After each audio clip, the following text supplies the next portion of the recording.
going on? Hope you guys are good and well. We are live, people. Yes, we are here right now. Drive to Survive Season 6, Episode 9. The title is 3 as a Crowd. We are talking all things AlphaTauri, okay? Liam Lawson, Yuki Tsunoda, Daniel Ricciardo. There is a lot to takes place in this episode. So let's dive right into it. I mean, look, we start things off, okay, with Daniel Ricciardo having taken some time out, let's say, in Formula One, because obviously he didn't have any race seat really for 2023, so he took some time out. And as you know, he came back in the last episode that we reviewed regarding Daniel Ricciardo. He comes back to Formula One, and you know what? It's crazy to think that, you know, he kind of loves and has that passion to be back in Formula One, when once upon a time he felt like he just needed a break. And his engineer, or his trainer rather, was saying to him that maybe it was just the awareness that you needed, that you actually do love this sport, that you actually want to be here and race full time in Formula One and not be at the back. And ironically, guess what? He goes back and he says, you know what? I want to change. I want to go back to Red Bull. And it's like the full circle.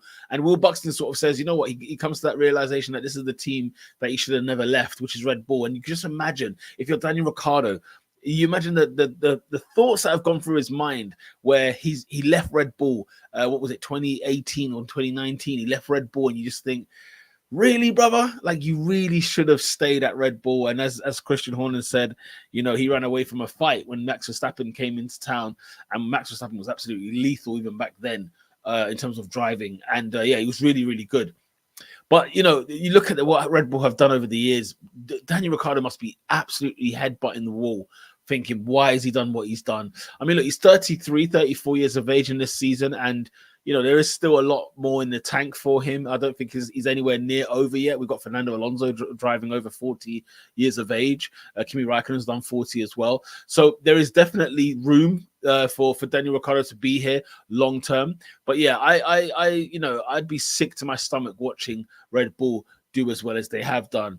And we get this clip from the Williams team, so like from Sargent and Albon sort of going through it all, like sort of looking, it's basically the predicting what Netflix were going to do. And obviously Netflix put it in there because it was kind of bang on.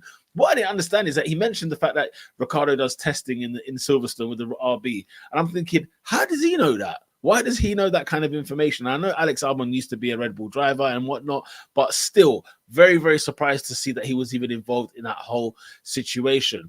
Daniel Ricciardo's got a lot to prove. I mean, you know, he's not been in Formula One. You know, he hasn't really been like setting the world alight. He got his race win with McLaren, don't get me wrong, but, you know, even at Renault, he got that podium. I think it was like 1 or 2 podiums in his Renault days, which is now Alpine. You get why I'm very frustrated with his team.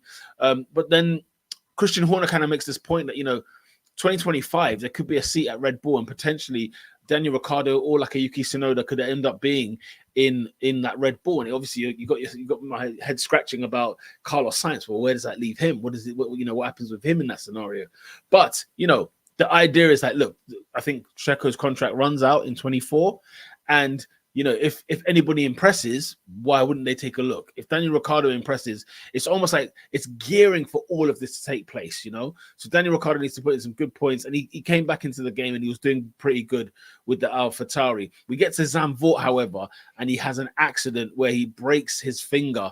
He breaks like his hand. There's a few bones, I think, on the last finger there, and, you know, he's having to have surgery. He's absolutely screwed it. Game over. The way Netflix portrayed it, it was like a drama series. The way Wiggle Buxton said, this is it, it's done, it's finished, his season is over, because it was going to take something like 6 weeks to heal. 6 weeks in Formula One is like taking half a season. I mean, it's not, but you catch my drift. You can miss about 3 races easily, 3 to 4 races even in that time, depending on the schedule. Enter Liam Lawson then. So Liam Lawson gets the opportunity to just take over Daniel Ricciardo's place. And we get a little bit of a background with Liam Lawson. He goes through the Red Bull Driver Academy. Good spin there by Netflix, by the way they pushed the Red Bull Academy to be a positive thing, because for people like Liam Lawson, he said that he couldn't really afford to be an F2 and F3. So the Red Bull Driver Academy kind of helped him get a little sort of back road into Formula One and be a test driver at least and a reserve driver. Or for moments like now, where if somebody has an accident, he can step in. So he has this moment. This is his chance to basically be in a car, be in that AlphaTauri and really prove his worth.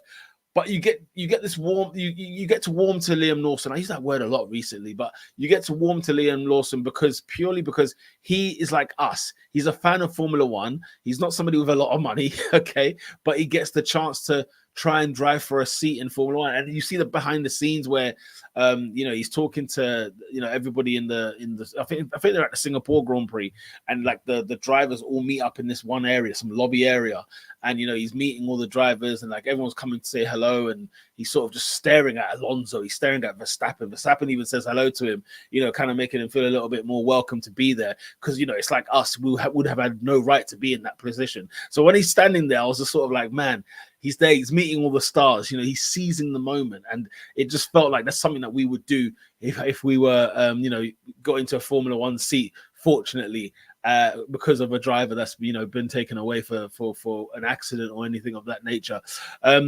But, he's up against it because, look, he has to try and impress in a car that's not at the front. It's a car that's kind of like the midfield to back. In fact, at that point, they were last in the Constructors' Championship, okay? So to try and impress in that, you might think it's easier because you've got less expectation, but you need to be seen. You need to be seen in these scenarios. And so it might be harder for you to be seen in a car that's not actually doing too good. There's more pressure even involved for Liam because Yuki Tsunoda is having bad luck, okay? And now, Yuki Tsunoda is having bad luck, and what that means is all the pressure now amounts to Liam to deliver something, to get some points for this team. And it would be the first points, I think, of the season for AlphaTauri. So Liam's there like, come on, like, I've never driven I've never raced a Formula One car in my life type of thing. He's done simulator stuff, but, he knows it's not the same thing. But, he's sort of, in qualifying in Singapore, Yuki Tsunoda is having bad luck. But you know what Liam Lawson goes and does? He out-qualifies Yuki Tsunoda, he out-qualifies Sergio Perez, and he out-qualifies Max Verstappen at Singapore. This guy is the lead Red Bull driver out of the Red Bull drivers, right? Out of the four. He's the lead Red Bull driver in all of that. He's done absolutely well. Then you kind of get this thing of like Daniel Ricciardo. He still shows up at the paddock. So they kind of after the qualifying, they show Daniel Ricciardo coming into the race to like watch it and observe and things of that nature. And it must be really challenging for Daniel Ricciardo because now there's this other guy who's just come out of nowhere and he's doing better than Yuki in just this short space of time. And he's sort of thinking, you know what, man. But everybody talks about how the Singapore Grand Prix is one of the most demanding, most hard things to go through in Formula One, right? It's the pressure and the demand on the body. And you can even hear during the race, Liam Lawson saying like, look, I'm struggling. I'm actually struggling here. And, so he manages to do what he needs to do there. And fair play to Liam Lawson there. He strives, he gets through it. And it was good to just see the whole perspective from Danny Ricciardo's sort of stance. He's watching this and he's sort of like, he did so well to come back into Formula One, and then he's get hits with his setback, and then he kind of switches it like, you know what, maybe this ain't a setback, that's later on down the road. But yeah, during the race, Yuki Tsunoda goes out, he gets into an accident, and so more pressure is heaped on Liam Lawson. And can Liam Lawson get in the points? Can he finish the race? Can he finish the race in a respectable position? And guess what, ladies and gentlemen? The highest finish that AlphaTauri had of the season, the highest points AlphaTauri had got in a race up until that season. And that was finishing P9 in the Singapore Grand Prix. And let me tell you something. It was a huge achievement. Emotions everywhere. Liam's mom, girlfriend, dad, they were all absolutely jubilant. They were loving life, bouncing all over the grid because they were so proud of what they saw their son, their boyfriend do on a track. And even AlphaTauri were like, wow, hats off. You've got our first points more or less of the season. And, our highest points finish anyway up until that point. And it looks really, really good. But it created a massive, massive headache because now Netflix and Buxton and the crew, they talk about, well, now this is great news for AlphaTauri, yes, but it's also a headache now that's being caused. A good headache. You'd rather have that kind of headache than anything else, than say a Haas headache. But they have that kind of headache on their hands there. And absolutely, Liam Lawson's caused a problem there because now there's 3 drivers for that AlphaTauri for 2 seats. So it goes from strength to strength, but with more dilemma. And then we get to the Japanese Grand Prix. So you're thinking, okay, Yuki Tsunoda time. Okay, here we go. Tsunoda, Japanese driver. probably the last one since maybe Kobayashi. I might be thinking of somebody. I might be missing somebody there. But everybody, loving Yuki Tsunoda. He's getting all the love in the world. In the race, they're clashing with each other. They're trying to fight for each other's positions, and they're fighting each other. They're hustling and bustling.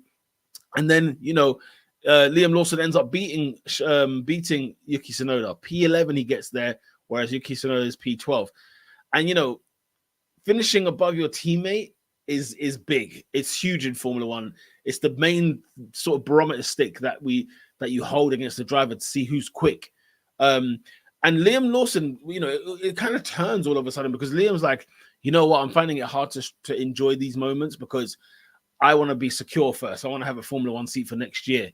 And it was almost like, right, okay, if I'm him, I'm taking this moment in because, yes, I know, like you're right at the cusp. You're so close to becoming a Formula One driver because of how good you've been. But at the same time, it's like, he's sort of like, I need to know before I can even start celebrating. And I just felt like he missed that moment there where he could have just really taken it in, taken that experience, push until the end, until it was no more. And go from there. So he kind of had that in the back of his mind. The next thing is you see Christian Horner having a conversation with Liam Lawson, and he says, listen, he kind of basically finds out that, the AlphaTauri are going to come out with the news that Yuki and Ricciardo will be the drivers next season. And he finds it tough. Liam finds it tough to actually take in.